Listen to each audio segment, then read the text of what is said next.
callosum is a bundle of over 200 million nerve fibers that connect the left and right hemisphere of the brain. It acts as a way to communicate information from one side of the brain to the other. It is located in the middle of the brain in the white matter part of the cerebrum. It is 10 centimeters long and is the largest white matter substance in the brain. There are 4 parts of the corpus callosum: the rostrum, the genu, the body and the splenium. Each part connects a distinct part of each hemisphere. Why would a human sever their corpus callosum? Most of the time someone's corpus callosum would be cut to help treat a severe seizure condition like epilepsy, in a surgery called corpus callosotomy.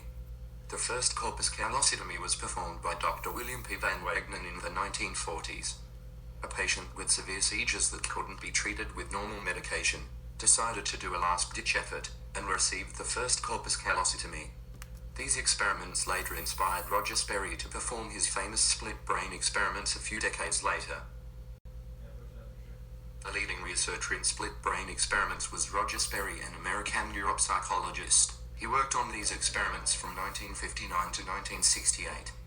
Sperry did his experiments on cats, monkeys, and humans. All of the people he experimented on were volunteers that had their corpus callosum severed due to a medical illness, most likely seizures or epilepsy. He discovered that while people could still function almost perfectly in day-to-day life, they could still drive a car, work, read, and write. There was a loss of some functions in the brain, like visual perception, speech and memory. Sperry started his experiments with cats that had their corpus callosum severed. He covered one of the cat's eyes with an eye patch, then showed them 2 different blocks, one with a cross on it and one with a circle on it. When one of the cat's eyes were covered, he would teach them that one of the blocks had food under it. For example, if the cat's left eye was covered and its right eye could see, he would teach the cat that the block with the cross had food under it. And if its right eye was covered and the left eye could see, the block with the circle had food under it. He trained the cats to touch the block with the food on it. When he took off the eye patches and presented the cat with both blocks, the cat could not figure out what block to choose. They would hesitate and choose both blocks almost the same amount. The results from this experiment suggested that when presented with the blocks, one of the cat's hemispheres could learn and remember what the corresponding eye saw, but was missing the information learned when the other eye was seeing the blocks, suggesting that since the 2 hemispheres of the brain could no longer communicate, they were learning and remembering independently from each other. Essentially, there were 2 different minds in one brain. Monkeys. Roger Sperry performed similar experiments with monkeys. For this experiment, Sperry wanted to see if both hemispheres could operate at the same time even though they couldn't communicate.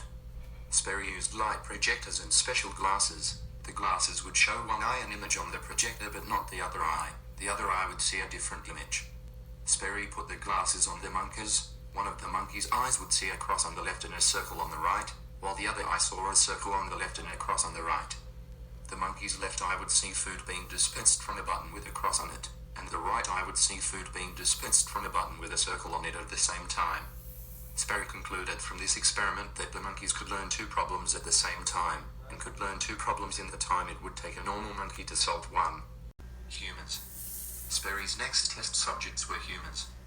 He used volunteers who had their corpus callosum severed due to a medical condition.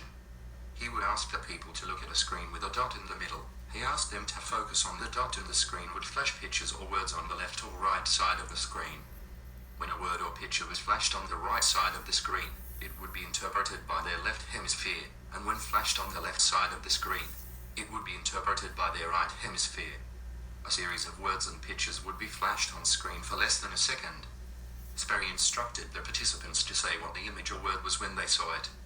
When the words pictures would flash on the right side of the screen, they were able to say what it was.